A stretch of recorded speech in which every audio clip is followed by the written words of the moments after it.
Hi, it's Pam, and I'm here to talk about one of my favorite things, controllers. This time it is the Xbox One Elite controller. It's been sold out most places for a while, which is pretty bad timing considering Christmas is coming up. But I did manage to get my hands on one about a week ago, so I thought I'd just do a little review, let you know how it is. So when you get the Xbox controller, it comes in this little carrying case, which is nice and solid. Open this up here. So in here we've got the controller itself, along with all of the optional paddles and an extra D-pad and the extra thumbsticks. So we'll just take this out. First things first, this controller feels amazing. It's really heavy, quite a bit heavier than the normal one. I forget the actual weight on it, but yeah, it's very, very solid feeling. It's also got these sort of more rubberized grips here, so it's a little bit easier to hold than the last one, while at the same time the things like the triggers and the bumpers are all very, very smooth, and overall it just feels great. It doesn't feel plasticky at all. It feels just really solid and really good in your hands. Now it does come with a number of different things that you can use. We'll start with the D-pad. This is just the normal D-pad, so it works pretty much like the original one. It's still got that satisfying clicking when you click it. And then if we want, we can take that off. And it comes with this faceted D-pad as well. So this is good if you play things like fighting games when you don't have a actual fight stick. This makes it easier to do things like, quarter circles, half circles. Gives you a little bit more control that way. I prefer just the regular D-pad just because I don't play a ton of fighting games, but it is a good option there. It also comes with two different sets of thumbsticks, which are interchangeable. The first ones are pretty similar to the normal ones, so they're not too tall, and they've got the texturized grips around the outsides. Now, one thing I really like about everything that's interchangeable is that it's all stuck on by magnets, and so it's really easy to get off if you're trying to get it off, but you don't have to worry about them just falling off or anything. They're on there quite solidly when you're playing, but if you want to take them off, you just pop them off really easy. So the first other set is the tall sticks. So I personally don't find a lot of use for these ones. They're a little bit too tall for me. They don't feel too bad actually, but they're yeah, just if you want that kind of thing, these are a good option. Actually, you know what? I haven't been using these, but they actually feel kind of nice. I probably should have been using them more. The other one is a very smooth one. So you see on this one, it doesn't have that texturized edge or the ridge around it. It's just a nice, smooth, it feels so nice.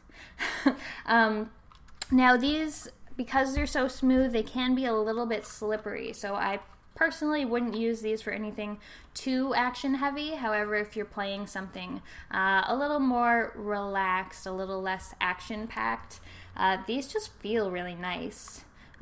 They may not be the most effective thumbsticks, but they just they feel so nice on my fingers, and I like them. Also, the sticks, they flick really nice, and they're very responsive. Everything is also adjustable with an app, which I'll talk about in a minute. But yeah, so there's the three different sticks. You can put those on as you like. You can use one of one kind and one of another if you want to. So the last adjustable part is the paddles, which go on the back.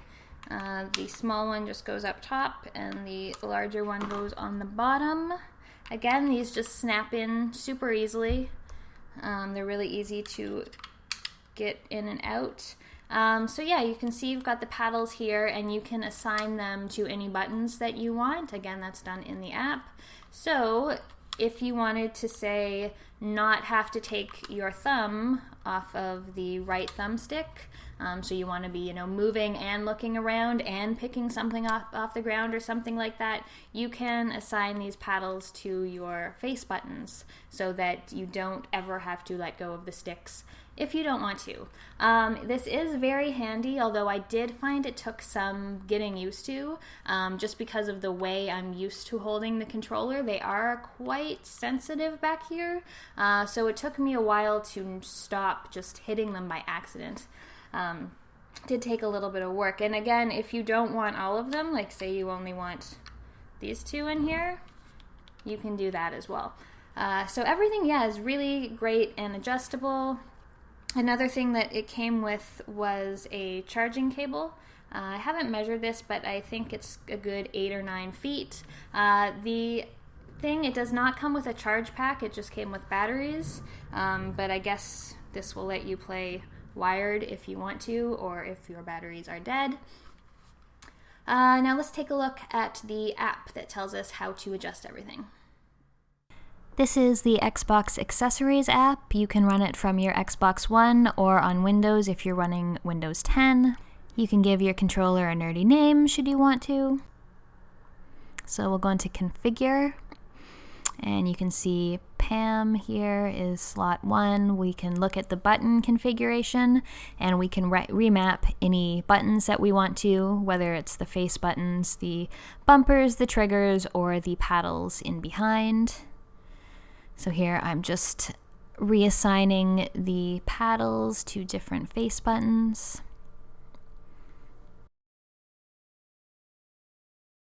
And you can assign one button to multiple inputs if you want to. So now we'll go back into the sticks and triggers. You can adjust the sensitivity of these sticks if you want to. There are a number of pre-configured options that will give you a visual representation of how responsive the sticks are. Next is the triggers, where you can set dead zones should you want to use them. So depending on the type of throw distance you're comfortable with, you can have it so you need to pull the trigger the whole way for it to fire, or you can have it fire with just a minimal amount of movement.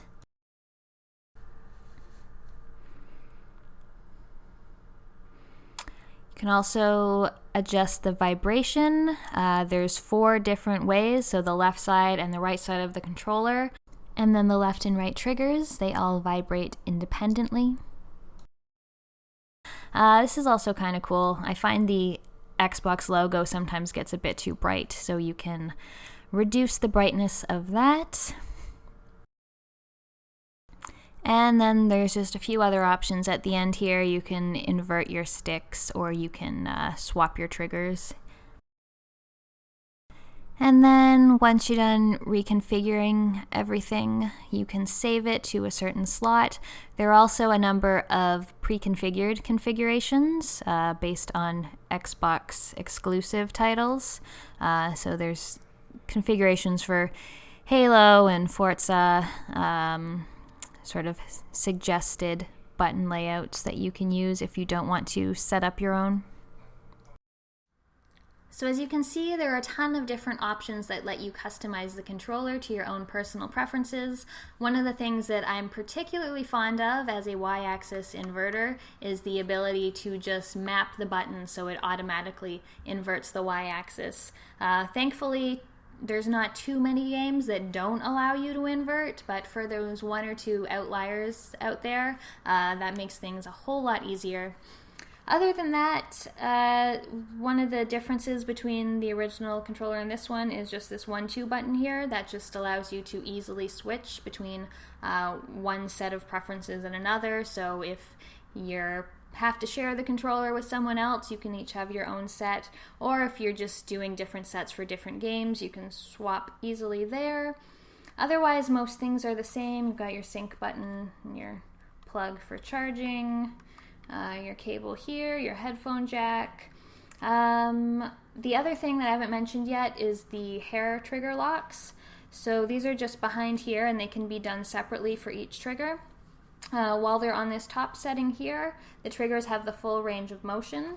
If you flip them down, they get a limited range of motion for much quicker firing. And you can set one to full motion and one to the other setting if you want. But you can see there's quite a difference in the draw distance in order to fire the trigger there. So that's pretty cool, especially if you're playing a lot of first-person or third-person shooters and things. Otherwise, I think this is a great controller. One of the biggest things is just how nice it feels to hold. It's just so dreamy and smooth. But it's a really great controller. Is it worth the cost of it? That's hard to say. I guess it depends how seriously you take your controllers. I do think that the original Xbox One controller is pretty solid as well, but there's just so many little improvements in this one, whether it's just the way the thumbsticks feel and sort of how they bounce back, to the feel of the just the grips on the front and the rubberized grips on the back. This one feels a little bit more plasticky in comparison, and as I said, it's a bit lighter, but they're both very solid controllers. If you're really into customizing and you want a controller that's going to be really solid and just feel really great to hold, then I do recommend this one.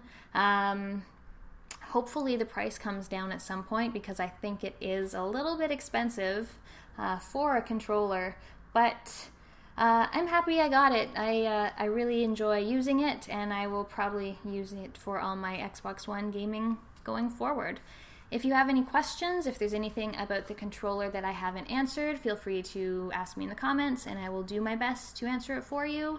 I guess that's about it. Thank you for watching, and I'll see you next time.